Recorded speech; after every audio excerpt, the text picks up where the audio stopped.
अस्सलामुअलैकुम, my name is Mohammad Umar Farooq. मैं हर साल कुर्बानी करता हूँ, इस माह कुर्बानी करता हूँ।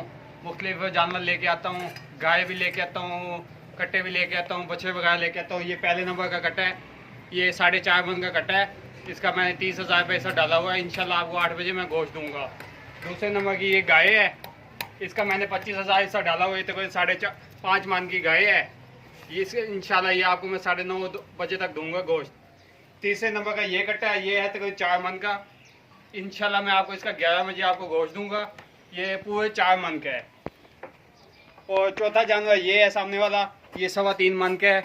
ये हिस्से इसके मुकम्मल हो चुके हैं और इंशाल्लाह इसका गोश्त हम आपको 12 बजे तक देंगे।